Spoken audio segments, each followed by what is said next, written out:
Welcome to the Counter Narrative Podcast, a show designed to change the way we talk and think about education. By sharing stories of successes and triumphs, we aim to challenge the dominant narrative that often negatively portrays our disenfranchised populations. I'm your host, Charles Williams, an educator for 15 years, a current school principal in Chicago, and an educational consultant. Let's get started.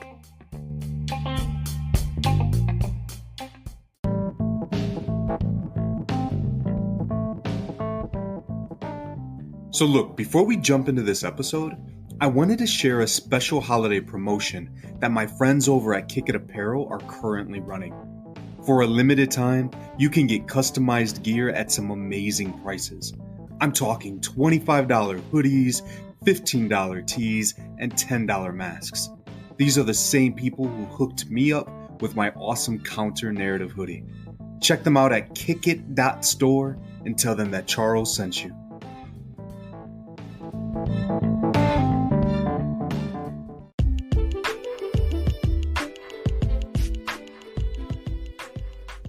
This episode is a Pause to Ponder segment.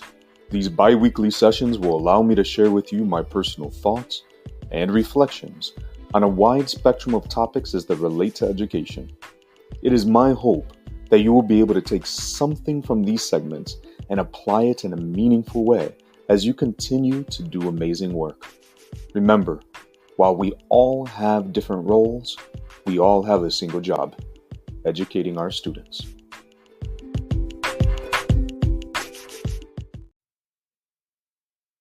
So apparently there's this thing at the end of the year where various streaming services offer you a highlight of your listening experiences. You know what I mean. It's called Wrapped. Facebook, in a similar fashion, does a year in review. And it makes sense, right? This is the time of the year where we are encouraged to reflect on the past 50 some odd weeks and attempt to glean some sort of lesson or moral from the events that took place. We do it every year. Only this year has been like no other. From a crazy election to a surge in racial tensions to a world-altering pandemic. A pandemic that actually claimed 3 of the top 5 search results this year. Our life has been largely dominated by a few topics. I mean, sure, there were other stories that briefly claimed center stage. There were widespread fires here in the US, in Australia, and even in the Amazon. Kobe Bryant and Chadwick Boseman both left us far too soon. And as if we were reliving an episode of The Crown, Prince Harry and Meghan Markle quit the royal family.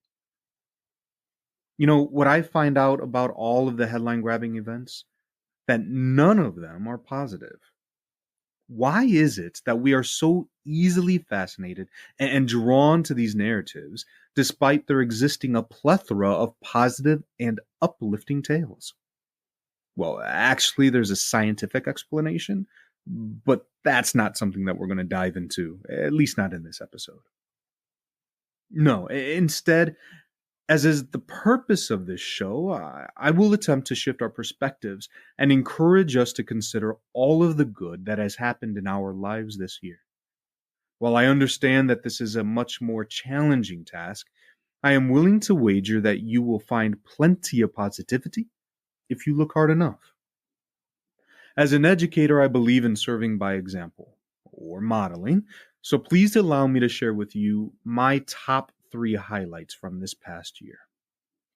I would be negligent if I didn't start with the most obvious, the fact that I was able to launch this show this past May.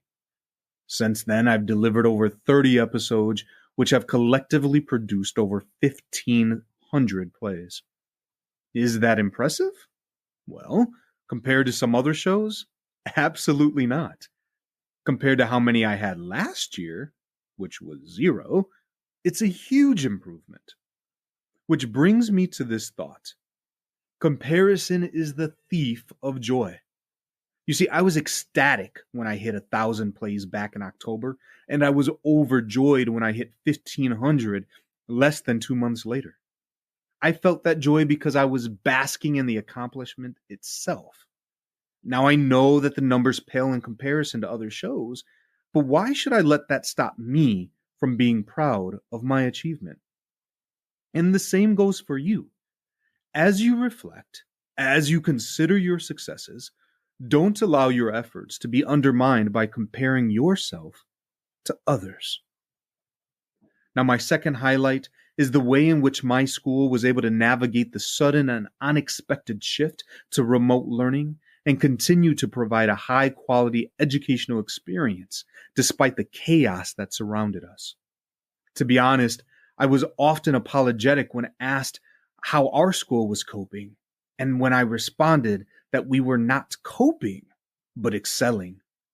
I mean, we weren't perfect by any means, but we were proud that our students were showing up and participating. When asked about our secret, I continue to share the same thing that initially lifted us from a failing school status just a few years ago. We focus on our people. SEL is one of the biggest key words right now in education, but it was a concept that we approached fully.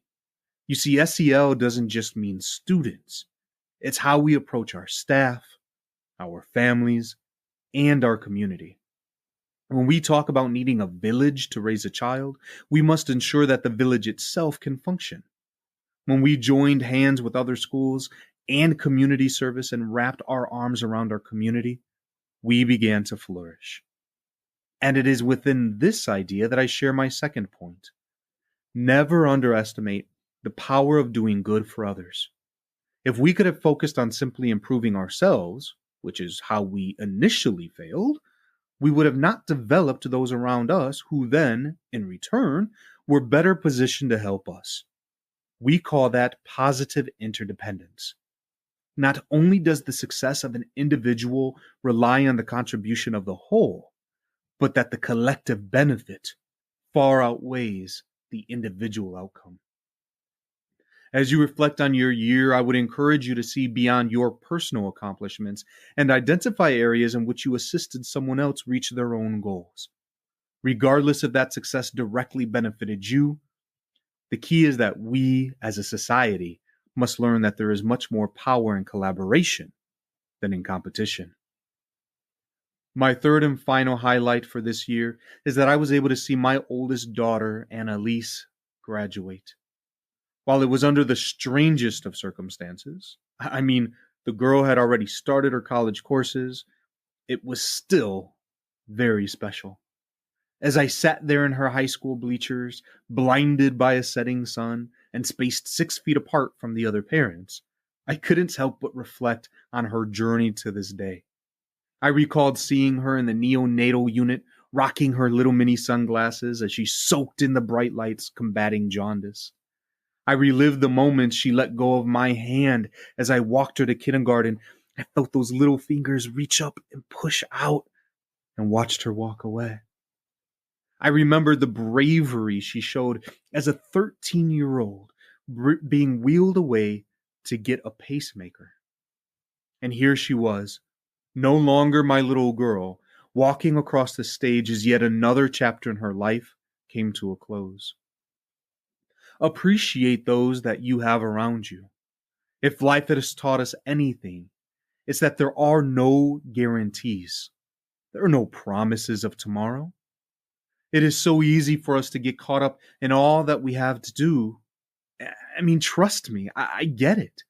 As a principal and a consultant, a father and a husband, a son, a brother, an uncle, a friend, we all have multiple roles and responsibilities that we play. We all have those in our lives that care for and depend on us. The truth is, it's not about having time, it's about making time.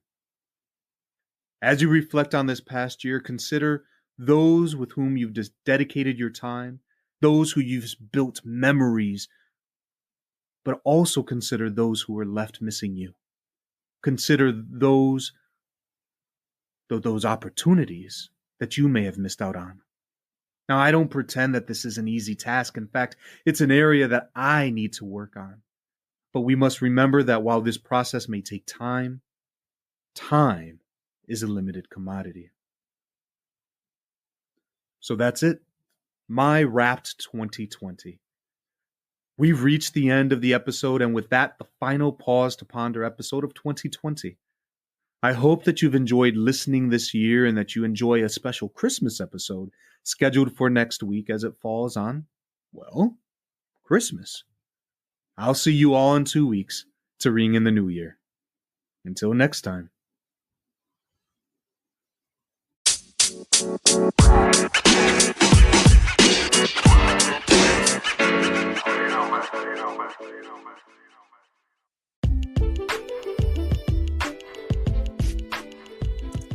I want to thank you for listening to the Counter Narrative Podcast.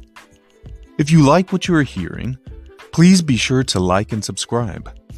The show can be found on Anchor, Google Podcasts, Apple Podcasts, and several of your other favorite platforms. This podcast is also featured on schoolrubric.com, where you can find educational articles, videos, and interviews with educators from around the globe. Be sure to connect with the host and other listeners by following the show on Twitter at the CN Podcast and joining the show's Facebook group. Take care.